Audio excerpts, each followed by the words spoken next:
Now it's time for our big game of the week, and it should have been a bigger game, I'm just saying. Miami versus Texas A&M. We're going to look at both perspectives. From the Miami perspective, Alex Donno, Locked On Canes, joining us. And my guy, Billy Liucci, TexAgs, of course, boss, good friend, here with us to give us the A&M perspective. Gentlemen, how are you? I'm doing fantastic. How are you guys?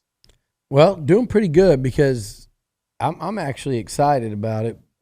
You feel much better having the Miami freaking Hurricanes coming to Kyle Field Saturday than playing some no-name non-conference team, because there'd be nothing to look forward to after Saturday in App State. And I know you covered a game a year ago where App State almost got Miami, and last weekend A&M, the Mountaineers finished the job. Yeah, they did. Alex, let's get things started off with you, Southern Miss. So what happened in that game? Because it looked a little rocky early on, and then Miami was able to turn it on in the second half. Yeah, there was a lot of sleepwalking going on both sides of the football in the first half, specifically on the offensive side, because it really only took a couple of possessions for the defense to start adjusting. But Tyler Van Dyke, I thought, had his worst first half since his very poor first half against Florida State last year. Passing game looked completely out of sync, and it didn't really offer any opportunities to keep the running game in rhythm.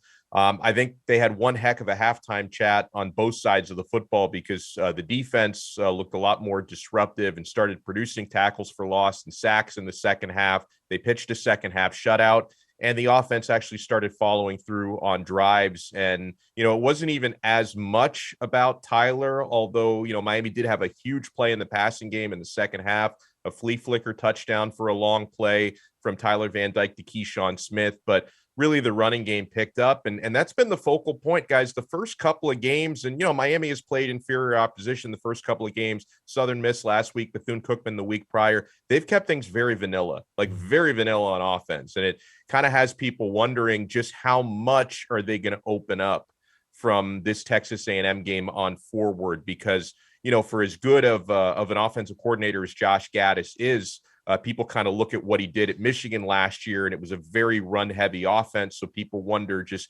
how much more exciting is the offense going to get.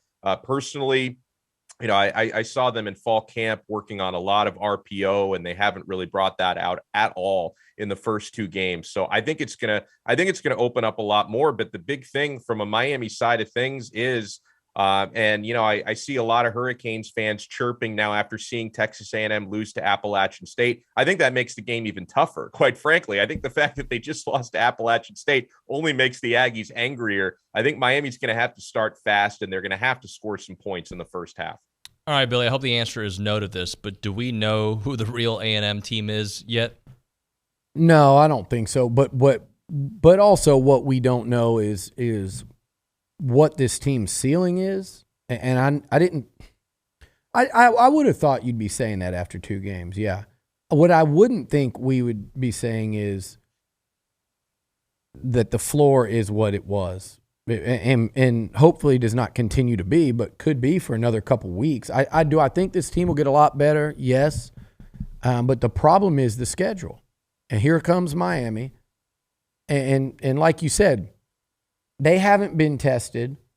You have no idea how good Miami is. This could be a 4-loss Miami team coming in here. This could be a 10-2 type of Miami team coming in here that goes and wins a bowl and goes 11-2. A&M doesn't know what they're getting. Miami, I hope they think they know what they're getting, because if they think they're going to get that A&M, and I think Cristobal will have them much more mentally prepared than that. This is going to be a back in the corner A&M team. But the real question mark is, what are we going to see at quarterback this weekend? Does Jimbo continue to go with Haynes? Does he make the move to Max Johnson? Does he start Haynes with a short leash, or does he go in with a plan to play both? That's not typically been Jimbo's MO, but he's done it in his career. So I think that and what does a backed into the corner A&M team look like make this team, I think, the biggest wild card in college football this weekend, because we know what the players they've got. We've seen some of the guys produce. We don't even know what's going to happen at quarterback. But then you throw in a Miami team that I think would rate pretty high up on the wild card list as well. So I'm fascinated by this matchup and agree with what you just said. That first quarter or so, I think determines, I'm expecting a 60-minute fist fight here. I think it's decided on the first, 2 or 3 possessions for each team. Alex, help me understand Tyler Van Dyke, because he's a guy that's got all the intangibles, has really good numbers, gets a lot of hype. He hasn't taken on, I think, a defense the caliber of what I think A&M's defense is going to be. What kind of quarterback is Tyler Van Dyke when the defenses do ramp up? Well, I think the first thing about Van Dyke, and obviously I have to look back to last season because they haven't faced true competition yet this year. He seems to have the type of mental fortitude where he actually tends to raise his level based on the level of competition, which was obviously a very nice thing to see last season. Although he didn't, he never started against an SEC team because he didn't start against Alabama first game of the year. So this is going to be probably a bigger test than anything he faced last season. But he does seem to actually enjoy being booed. He literally said that today. So he's going to be enjoying a lot of things on Saturday if he enjoys being booed, because he's going to get booed a lot.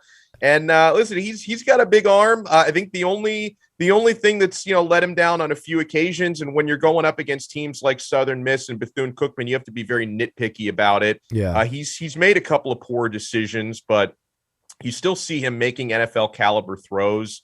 And he's taken on more of a leadership role this year. So he's got the mental makeup where I really don't worry about Tyler Van Dyke heading into this game. I think if anything, you kind of worry about more receivers stepping up, because Miami's really had one guy who stepped up consistently this year, and that's Xavier Restrepo, who's been his top target. But then if Texas A&M wants to take one guy out of the game, I think that they can, and then it's going to take other receivers and tight ends to beat A&M. So I think that's going to be the question, is who's going to step up in the receiving game. All right, Billy, so we've talked quarterback, though. What changes, though, other changes could we see offensively? I mean, is it personnel? Is it how they attack Miami? What could look different? Well, I think they have to attack Miami different. I don't think that's an option. The attack plan has not – it certainly didn't work on Saturday. I think a little more commitment to the ground game, first of all, is an absolute must. And maybe getting Bryce Foster back will help. He did return to practice yesterday, the center that they've been without for the first 2 games, and it showed. There's no question about it. I just wonder how far along Bryce can be with the lack of practice time. But if he can be out there, I do think that's about it in terms of personnel. I don't think there's necessarily a need personnel-wise. Maybe you see them go a little heavier tight end if they think that'll help with on the blocking front. But that's about it. And I think defensively, it's as simple as getting certain guys back. And I do think they'll have McKinley Jackson, who's their best interior defensive lineman. I think with the true freshman still coming on, I think that's by a long shot. He's a difference maker when he's healthy. And then I think you'll see cornerback Jalen Jones back out there for the first time this year. So they need those veterans back, and I think they need that just from a standpoint of, I noticed it against App State.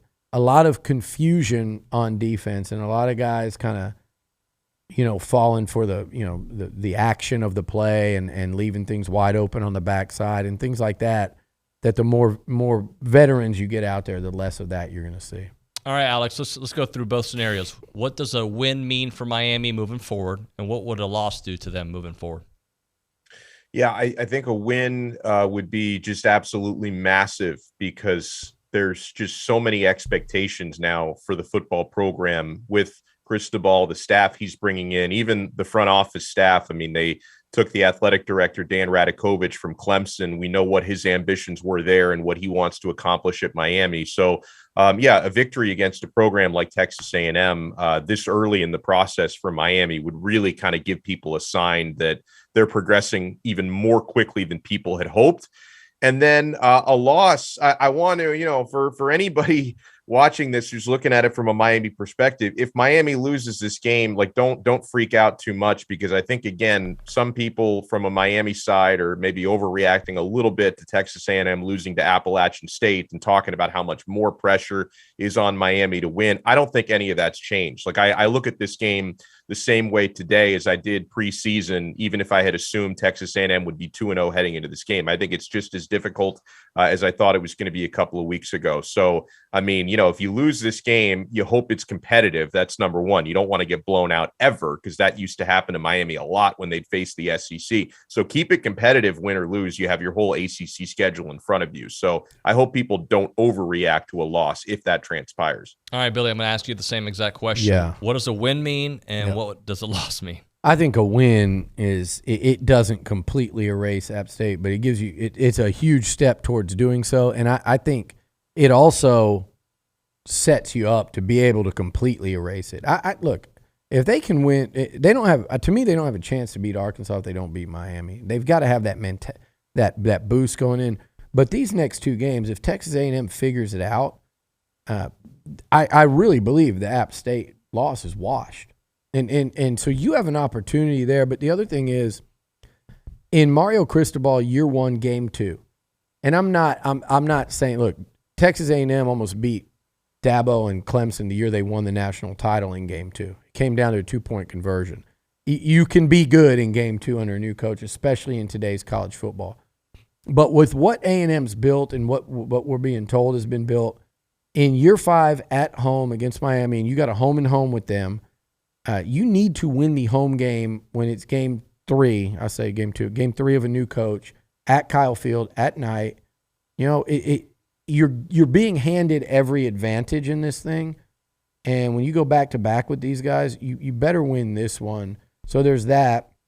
A loss, David, and you're right now today. I think Arkansas is a tougher game. I think Mississippi State in Starkville with Will Rogers, a tougher game.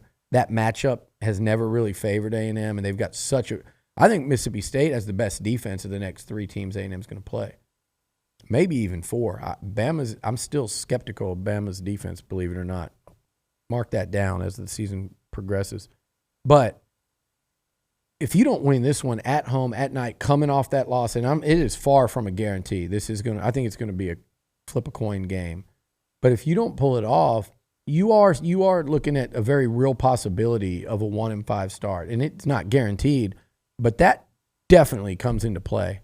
I think this is the swing game in the season, and I think I'd put it up there with Florida in 2020 as kind of a pivotal point for the program and Jimbo, because they shut up a lot of skeptics that day, and they'll have a chance to do that this Saturday night.